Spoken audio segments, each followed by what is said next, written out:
요새 보면 러닝을 즐기는 분들이 참 많이 늘었죠. 하다 보면 점점 욕심이 생기곤 합니다. 5분 뛰기도 힘들었던 게 20분, 30분 뛰게 되기도 하고요. 이제는 더 빠르게 기록을 단축시키고 싶은 분들도 많으실 겁니다. 이런 현상이 축구라던가 농구, 이런 스포츠에서도 다 마찬가지입니다. 처음에는 기본적인 동작도 못하다가 차차 익숙해지면서 더 잘하고 싶어하는 분들도 많아졌죠. 그 일환으로 달리기를 빠르게, 스피드, 민첩성을 빠르게 늘리고 싶어하는 분들도 많아졌는데요. 러닝 기록을 늘리기 위해서, 스포츠의 기량 향상을 위해서 뭘 해야 되지? 그렇게 생각해보면 떠오르는 단어들이 몇 개 있습니다. 스피드라던가 민첩성, 순발력, 뭐 이런 것들이요. 근데 이 단어들 대략적으로 어떤 느낌인지 이미지는 그려지긴 할 거예요. 이렇게 움직이던 게 이렇게 되는 거 말이죠. 그런데 이렇게 변화시키기 위해서 정확하게 콕 짚어서 그럼 어떻게 해야 좋아지는데, 막상 이렇게 질문하면요 상당히 곤란하죠. 그냥 열심히 하면 된다, 이런 황당한 이야기뿐이거나 기껏 디테일한 조언이라고 하더라도요, 다리를 빨리 움직여, 무릎 높이 들어봐봐, 뭐 이런 모호한 말들밖에는 못할 겁니다. 그나마 좀 더 관련한 지식이 있다면요, 이런 보강 운동들이 좀 좋다는데 그거 좀 열심히 해봐, 그러면 빨라질 거야, 그렇게 이야기하곤 할 겁니다. 그런데 스피드,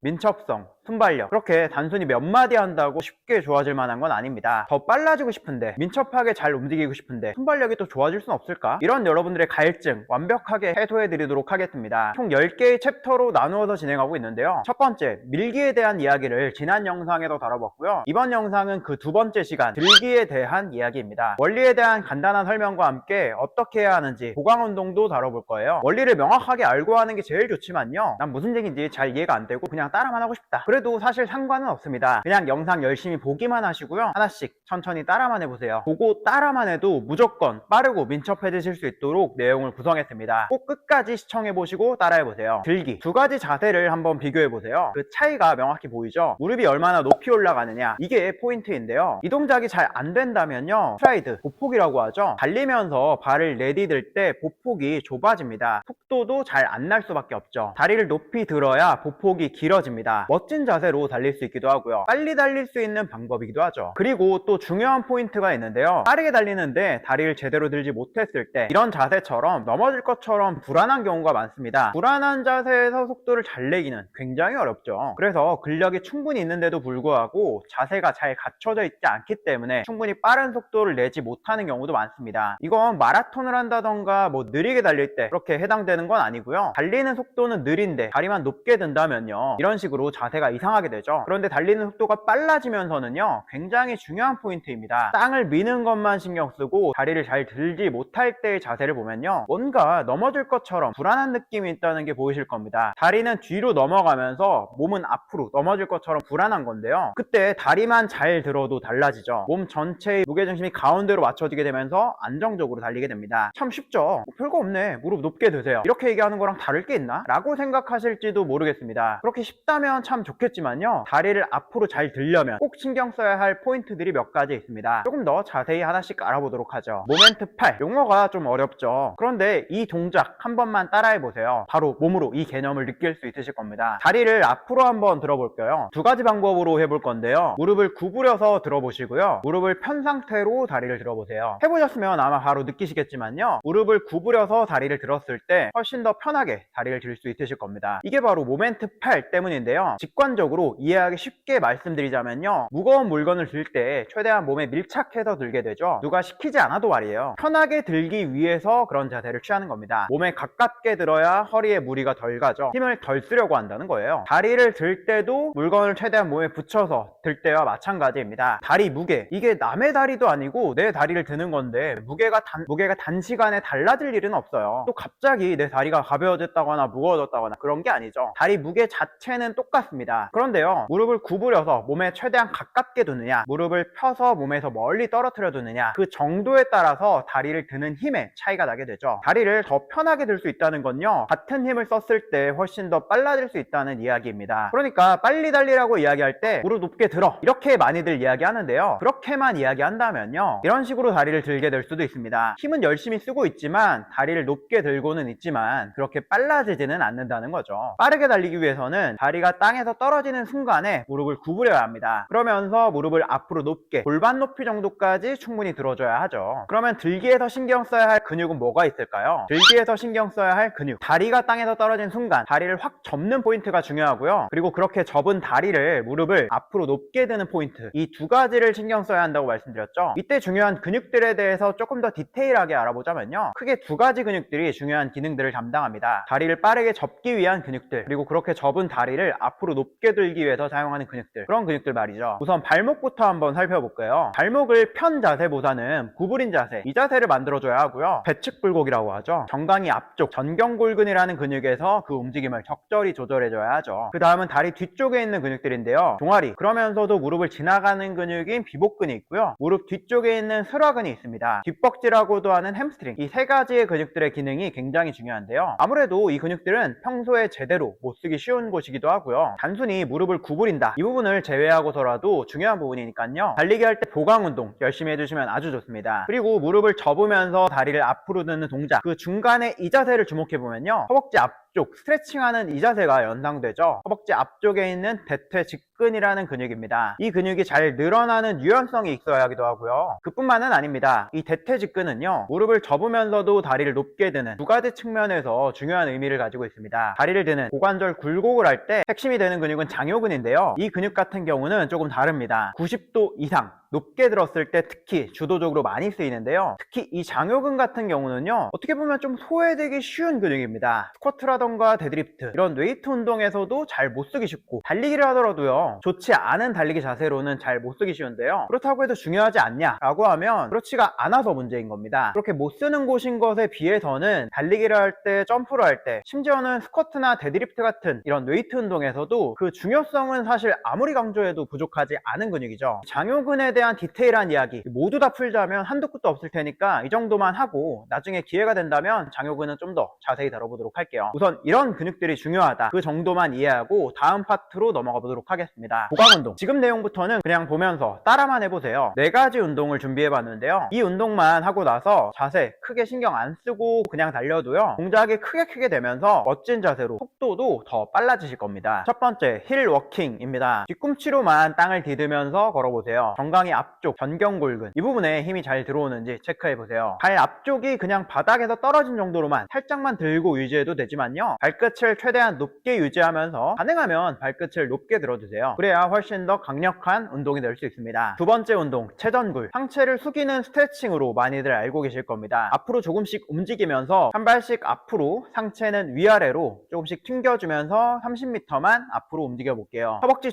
뒤쪽에서부터 무릎 뒤쪽 종아리까지 이 근육들이 스트레칭 되면서 상당히 힘이 많이 들어오는 걸 느낄 수 있을 거예요. 상체를 약간씩 반동을 주면서 숙여주시고, 상체가 내려가는 타이밍에 맞춰서요, 앞으로 간 무릎을 좀 더 쫙 펴주는 게 포인트입니다. 지금 말씀드린 동작은 무릎을 구부리는 근육들을 반대로 늘리면서 스트레칭 겸 운동을 해보는 건데요, 실제로 무릎을 접는 동작을 빠르게 해서 보강 운동을 해본다면요, 백피치, 이 동작은요, 무릎을 뒤로, 뒤꿈치로 엉덩이를 차줄 겁니다. 왼발과 오른발 그냥 개수만 채워도 좋긴 한데요, 허벅지 앞쪽 이 부분 대퇴 직근이 늘어나면서 당기는 그런 감각에 집중해 보겠습니다. 그러려면요, 무릎이 앞으로 간 이 자세, 이 상태에서 뒤꿈치를 엉덩이에 붙이기보다는요, 무릎을 뒤로 몸통과 일직선이 되도록 해서 무릎을 접어주는 게 좋습니다. 무릎이 앞으로 갔을 때보다 더 들기 힘들어지실 거예요. 실제로 달릴 때는 무릎이 앞으로 간 상태에서 뒤꿈치가 엉덩이에 붙지만요, 보강 운동을 할 때는 이렇게 허벅지 앞쪽에 힘을 잘 쓸 수 있도록 해주는 게 더 좋겠습니다. 그래야 이렇게 무릎이 구부러진 상태의 다리, 이걸 높게 드는 것도 잘 할 수 있거든요. 이렇게 뒤에서부터 당겨온 다리, 이걸 충분히 또 앞으로도 잘 들어줘야겠죠. 이때 중요한 게 바로 장요근입니다. 장요근을 위한 운동 스킵, 다음은 무릎을 앞으로 드는 동작인데요, 우선 제자리에서 걷는다 생각하고 다리를 번갈아서 올려보도록 하겠습니다. 이것만 따라해도 충분히 힘들게 느끼는 분들도 계실 텐데요, 실제로 달리기 선수들, 스포츠를 하는 선수들 같은 경우에는요, 이렇게 다리를 드는 동작을 여러 가지로 변형해서 하게 되는데요, 아마 달리기 좀 배워봤다 하시는 분들이라면 한 번쯤은 꼭 해보셨을 겁니다. 이런 동작, 스킵이라고 하는 동작들이죠. 제자리에서 걷는 것처럼 천천히 하기도 하고요, 점프를 하면서 다양하게 하기도 하죠. 그렇게 다양한 동작들로 변형해서 하는데요, 변형 동작 중에서 한 가지만 더, 다리를 드는 장요근에 좀 더 초점을 두고 운동을 해볼 건데요, 아까는 다리를 골반 높이 정도까지만 올렸었죠. 이번에는 한쪽 다리만 명치 정도 높이까지 충분히 높게 들어보도록 할게요. 한 다리당 50개씩 그렇게 동작을 반복해 보도록 하겠습니다. 아무래도 달리기를 할 때는 다리를 빠른 속도로 움직이다 보니 근육을 탄성적으로 써야 하는데요. 그래야 실전 달리기도 더 잘 할 수 있을 거고요. 최대한 동작을 빠르게 반복해 보시는 걸 추천드리겠습니다. 달리기를 할 때 물론 다리를 이만큼 높게 들지는 않지만요. 다리를 그냥 높게 드는 데만 장요근이 중요한 건 아니고요. 뒤로 쭉 뻗을 때 밀어내는 이 다리, 이때 부드럽게 잘 넘어가기 위해서도 고관절 굴곡근, 장요근의 유연성이 필요한데요. 근육의 힘이 충분해야 빠른 속도에서도 잘 늘어나면서 속도와 파워를 유지하고 강력하게 발휘할 수 있습니다. 그럼 왜 장요근이냐고요? 다리를 드는 힘, 고관절 굴곡이라고 이야기하죠. 고관절 굴곡을 만드는 데는 여러 가지 근육들이 관여하는데요. 장요근, 대퇴 직근, 공공근, 치골근, 장내전근, 단내전근, 박근, 대퇴 근막장근, 이렇게 수많은 근육들이 다양하게 협력해야 하지만요. 특히 중요한 게 바로 장요근입니다. 다른 고관절 굴곡근의 경우는 다리를 들 때 무한정 높게 드는데 모두 힘을 쓰는 게 아니거든요. 고관절의 각도, 그러니까 몸통과 허벅지의 각도가 90도보다 더 좁혀졌을 때, 이때는요 다리를 드는 다른 근육들은 별다른 힘을 쓰지 못합니다. 오직 장요근만 그 힘을 끝까지 사용하게 되죠. 허리 안쪽, 배 안쪽 깊숙한 곳에 힘이 잘 들어오는지 그 느낌을 잘 느껴보세요. 제가 하는데 중간에 힘들어서 그런지 다리가 처음보다 좀 높게 올라가지는 못하는 것 같네요. 여러분은 이렇게 하지 마시고 처음 할 때부터 끝까지 명치까지 무릎을 올린다 생각하고 충분히 높게 들어주세요.